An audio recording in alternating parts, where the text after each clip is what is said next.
Hi, welcome to cricket maiden. यहाँ हम cricket के regarding news, updates, analysis, match reviews, match previews सब discuss करते हैं। So today India versus West Indies का सेकंड T20I गयाना में खेला जाएगा।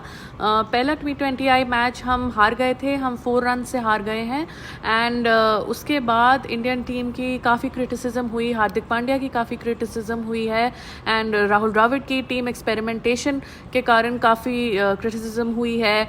संजू सैमसन का इररिस्पॉन्सिबल रन आउट था, उसके बारे में पब्लिक ने काफ़ी हार्शली रिएक्ट किया है। सो we have gone past that now, and we are in the second T20 match today in the evening, जो 8 बजे जियो सिनेमा एंड DD स्पोर्ट्स में आप लाइव देख सकते हैं।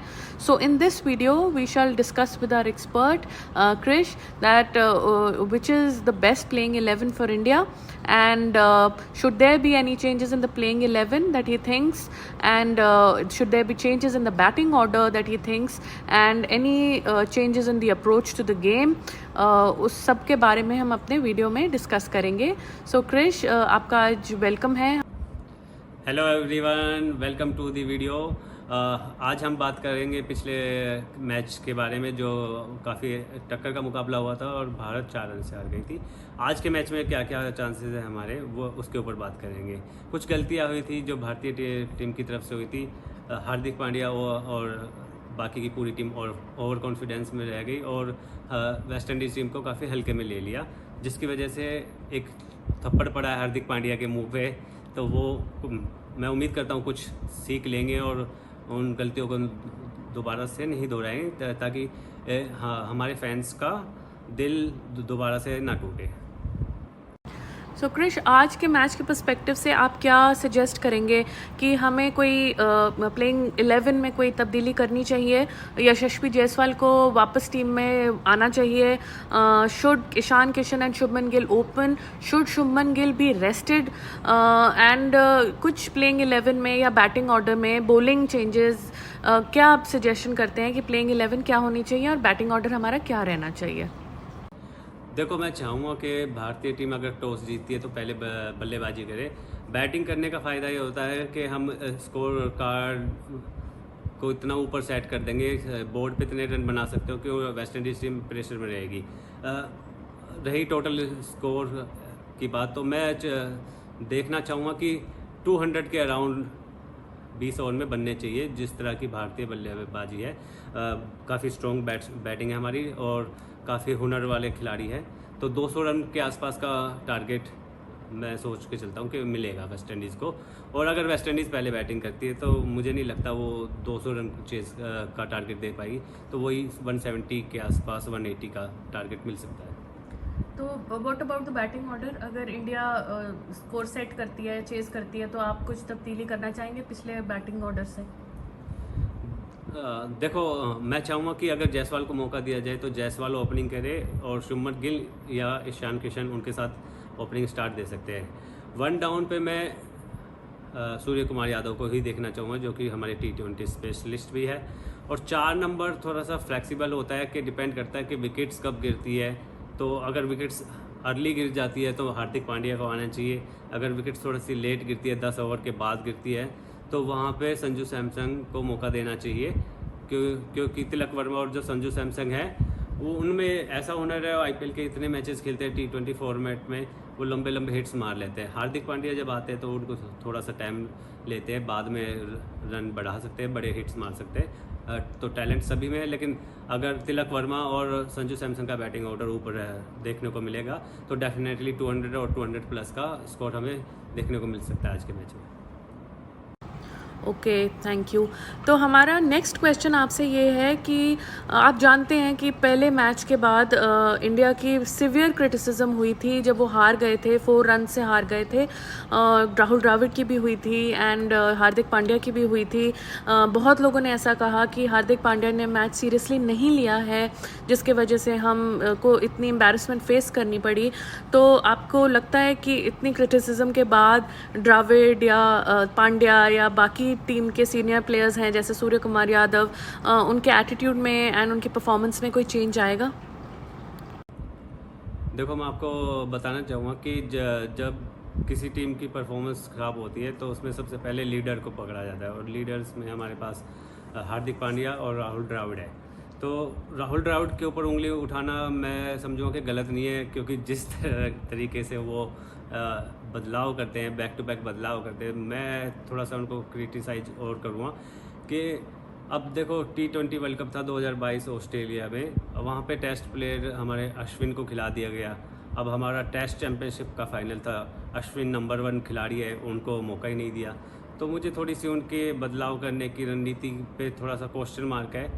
हार्दिक पांड्या के कैप्टनसी में कोई ज़्यादा क्रिटिसाइज नहीं करूँगा मैं, क्योंकि IPL में की है, उसके बाद भारत के लिए की है, तो अभी तक वो काफ़ी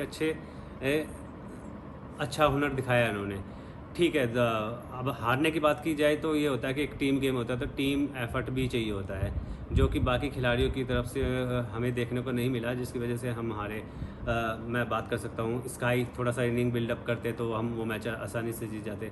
संजू सैमसन का रन आउट, जो कि अगर वो डाई मारते, थोड़ी रिस्पॉन्सिबिलिटी से दिखाते, तो हम वो मैच आसानी से जीत जाते। तो कुछ खिलाड़ी ने अपना 100% नहीं दिया। तो मुझे ऐसे भी लगता है, आई डोंट नो अगर आपका सेम ओपिनियन है या नहीं है, कि हार्दिक पांड्या का थोड़ा एटीट्यूड, थोड़ा जैसे स्टाइल मारना, थोड़ा फन करना, थोड़ा नॉन सीरियस सा रहता है। एंड इस तरीके से मतलब वो हार भी जाते हैं तो उनके फेस में एक फेक सा, एक आर्टिफिशियल सा एक्सप्रेशन रहता है, जिसमें वो हंसते रहते हैं, शो करने की कोशिश करते हैं कि वो बहुत पॉजिटिव हैं एंड उनको फ़र्क नहीं पड़ रहा है। ठीक है, तो इस तरीके से मतलब एक कैजुअल सा एटीट्यूड अप्रोच रखना, क्या आप सही समझते हैं इस चीज़ को? देखो, मैं सही तो नहीं समझता, बट हर एक खिलाड़ी का एक अपना तरीका होता है, अपना लाइफस्टाइल होता है। तो हार्दिक पांड्या थोड़े से फुटेज खाने में वाले में स्टार्टिंग से काफ़ी फुटेज खाता है, और वो जो खिलाड़ी फुटेज खाता है तो वो हमेशा कैमरे की तरफ देखते रहते हैं। हार्दिक पांड्या हो या रोहित शर्मा हो, इनका फोकस खेल से हट जाता है, जिसकी वजह से परफॉर्मेंस पे असर तो दिखता ही है। बट हार्दिक पांड्या की बैटिंग के दौरान मुझे नहीं लगता कि कभी भी उनका फोकस इन चीज़ों से हटता है। जब वो फील्ड पे होते हैं तब वो ऐसी हरकतें करते रहते हैं कि जिनसे थोड़ा सा आप भारतीय फैन इरिटेट हो जाते हैं। Okay Krish, thank you. हमारा नेक्स्ट सवाल ये है, it is a very direct question and आपकी आज की प्रेडिक्शन क्या है? आपको लगता है कि इंडिया आज जीत पाएगी, या वेस्ट इंडीज़ दोबारा कुछ ऐसा करेगी कि इंडिया को फिर से एम्बैरसमेंट फेस करनी हो? So what is your prediction for the day? देखो, आज का मैच डेफिनेटली भारत जीतने वाली है। पिछली बार की मेरी प्रेडिक्शन गलत हो गई, वो क्योंकि देखो, जब आप खिलाड़ी रिस्पॉन्सिबिलिटी से नहीं खेलते तो छोटे मार्जिन की हार को मैं ज़्यादा क्रिटिसाइज नहीं करूँगा। बट जो कि एक ओवर कॉन्फिडेंस की बात होती है, तो भारतीय टीम ओवर कॉन्फिडेंस में चल रही थी, स्पेशली हमारे हार्दिक पांड्या और राहुल द्रविड़। तो एक ऐसा झटका जो उनके तमाचे की तरह लगता है, तो वो उनको जगा देता है। तो अब वो जग गए होंगे, अब वो सेम गलतियाँ दोबारा नहीं करेंगे, और जो गलतियाँ अदर्स टीम मेंबर्स ने की है उनको डांट पड़ी होगी, तो वो इस मैच में अपना फुल्ली 100% की जगह 200% देंगे, और ये मैच मुझे लगता है कि हम थोड़ा सा आसानी से जीत जाएंगे। तो आपको ये लगता है कि राहुल द्रविड़ का इसमें कुछ इनपुट होगा, कि इस टाइम वो अपनी एक्सपेरिमेंटेशन थोड़ी कम करेंगे, या वो अपने पुराने ही तरीकों से बाज नहीं आएंगे? देखो, जितना मैं जानता हूँ राहुल द्रविड़ और BCCI या भारतीय टीम को, तो एक तो मैं बताना चाहूँगा कि BCCI के पास एक बहुत सारा पैसा है वर्ल्ड के कंपैरिजन, तो उनका एटीट्यूड कभी कम नहीं होता। और राहुल द्रविड़ तो एक ऐसे खिलाड़ी है, काफ़ी मंजे हुए खिलाड़ी रहे हैं, तो बट उन्होंने इतना क्रिकेट खेला है, बट पहले के टाइम में खेला है, तो अभी वो T20 फॉर्मेट को उतना जानते नहीं है। और जब वो बड़ा खिलाड़ी होता है, तो वो बड़ा खिलाड़ी क्या होता है कि कोई चीज़ सक्सेस होती है तो वो क्रेडिट भी खुद ही लेता है, और कुछ चीज़ फेलियर हो जाती है तो वो उसको पार्ट ऑफ गेम समझते हैं। और इतना इंटरनेशनल गेम खेले हुए हैं खिलाड़ी, तो समटाइम छोटी हार से उनको कोई ज़्यादा फ़र्क नहीं पड़ता। तो हो सकता है वो सेम टीम ले जाके और भारतीय टीम या पूरी दुनिया को दिखाएंगे कि देखो हमारी टीम में हुनर है जीतने का। तो मतलब आप ये कह रहे हैं कि राहुल द्रविड़ हार हार के इतना पक चुके हैं कि वो अब उनको कोई फर्क नहीं पड़ता, मतलब क्या ये आपके कहने का मतलब है? देखो मैं सीधे सीधे बोलूँगा कि ऐसा ही है, क्योंकि ये आईपीएल के मैचेस में इनको इतना करोड़ों रुपया मिलता है, तो ये जो एक कंट्रीज टू अदर कंट्रीज़ के साथ मैचेस होते हैं वो ज़्यादा सीरियस दिखते नहीं है मुझे।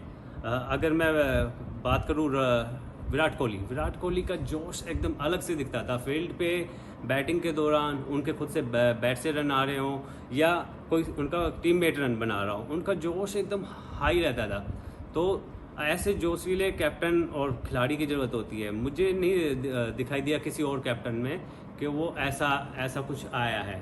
तो जब तक टीम का लीडर, कैप्टन और कोच पूरे फुल जोश के साथ मैदान पे नहीं उतरते, तो बाकी खिलाड़ियों के बारे में हम क्या कह सकते हैं। आधी टीम तो हमारी ऐसी होती है जो कभी कभार खेलती है, 6 महीने बाद आते हैं कुछ खिलाड़ी इंजर्ड से आते हैं, तो उनका कॉन्फिडेंस तो वैसे ही डाउन होगा।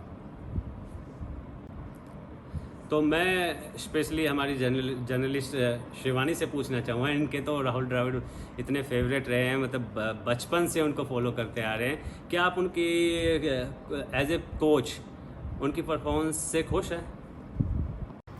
जी क्रिश, आपने बिल्कुल सही कहा। Rahul Dravid is my favourite player and मैं उनको बहुत अप्रिशिएट करती हूँ, मैं उनको बहुत लाइक करती हूँ। And not only is he handsome but he is extremely talented. He is got a good cricketing brain and he is a very patient and a very calm and collected character. जितना भी हमें उनके बारे में पता है, हमने पढ़ा है, हमने देखा है, and the way the players talk about him, he is greatly respected all over the world. So मैंने इनफैक्ट अपना cricketing I won't say cricketing career, but मैंने अपना क्रिकेट का जो मेरा पैशन है 1996 जब Sourav Ganguly and Rahul Dravid made their debut in England, मैंने तब से क्रिकेट देखना शुरू किया है। And I have started actually watching cricket and analysing and following the game due to Rahul Dravid only.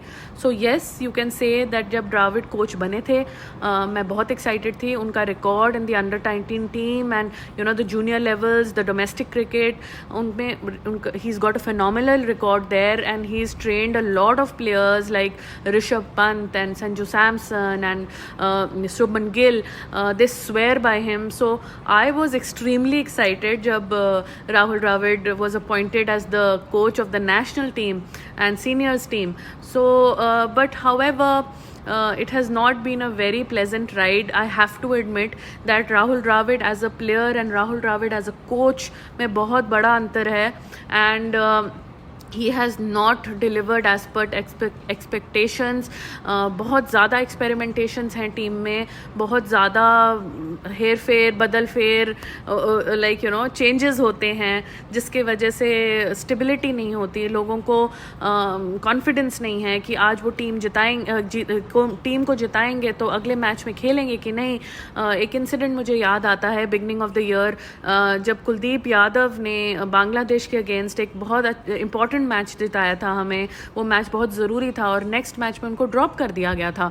So that was one thing that really shocked me and उस दिन से मुझे ऐसा लगा कि maybe somehow his decisions are not very conducive for the team environment, क्योंकि आप एक man of the match and जो प्लेयर ने आपको मैच जिताया आप उसको नेक्स्ट मैच में नहीं ड्रॉप कर सकते, उसका कॉन्फिडेंस इमीडिएटली फॉल कर जाएगा। उसके अलावा वो कुछ प्लेयर्स को, कुछ साउथ के प्लेयर्स को उनके फेवरेट्स हैं KL Rahul and some other players which he really favours, तो उनको वो ज़्यादा चांसेस देते हैं जितने चांसेस उनको इंडियन टीम में नहीं मिलने चाहिए शायद। सो थोड़ी फेवरेटिज्म की प्रॉब्लम है, थोड़ी एक्सपेरिमेंटेशन की ज़्यादा प्रॉब्लम है एंड स्पेशली T20 क्रिकेट में जिनमें उनका ज़्यादा एक्सपोजर नहीं है। Dravid has not played T20 that much and he doesn't know the nuances of the game. He doesn't know that क्या strategies at किस point of time में होना चाहिए। वो conventional cricket के expert हैं, तो I think उनको test cricket तक limited रखना चाहिए अपना expertise and ODI and T20 cricket जो white ball cricket है उसमें we should get a more aggressive sort of a coach, maybe an international coach works or MS Dhoni works. So Rahul Dravid perhaps is not the right choice for the T20 format. So yes, I have no qualms in admitting that I love Dravid. I love him to the core. I love him as a player. I respect him a lot, and but he has failed the team a bit too many times, and it is very disappointing. So it's high time that white ball cricket के लिए BCCI एक नया coach appoint कर दे. Okay Krrish, अब हमारा next सवाल हमारे दर्शकों के लिए बहुत इम्पॉर्टेंट है, आपके लिए भी बहुत इम्पॉर्टेंट है, मेरे लिए भी बहुत इम्पॉर्टेंट है. So my next question is that what do you think today's dream 11 pick should be, and best team क्या है, एंड उसके आपके कैप्टन एंड वाइस कैप्टन, जो एक विनिंग कॉम्बिनेशन जिसमें हम करोड़ एंड करोड़ जीत सकते हैं, वो आपका विनिंग कॉम्बिनेशन क्या होगा. So if you can help us with your dream 11 best picks so that हमारे व्यूअर्स को भी इसके बारे में जानकारी मिल सके.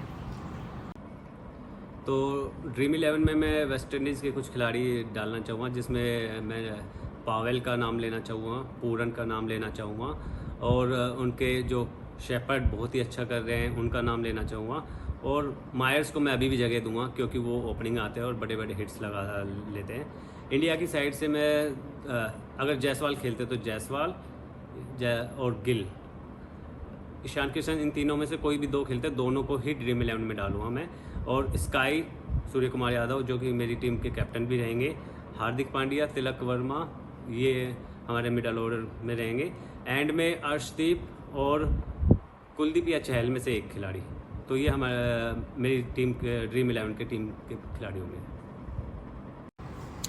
Okay, thank you. This is it for this video. Krish, thank you अपना टाइम निकालने के लिए. आप संडेज़ हमें बहुत टाइम दे देते हैं, वीडियोस बना लेते हैं. वैसे तो आप सारे मैच डेज में हमारे साथ होते हैं. सो थैंक्स सो मच कि आपने अपना एक्सपर्ट ओपिनियन दिया है. आपने एक इंडिया की विन आज प्रोडिक्ट की है, and let's hope that comes true, and we shall be back with a live analysis of the match of today at around 11:30 PM India time, and we shall see if Krish's prediction comes true or not. So please like and subscribe to the video if you like the content, and you can share it with your friends as well, and see you then. Bye.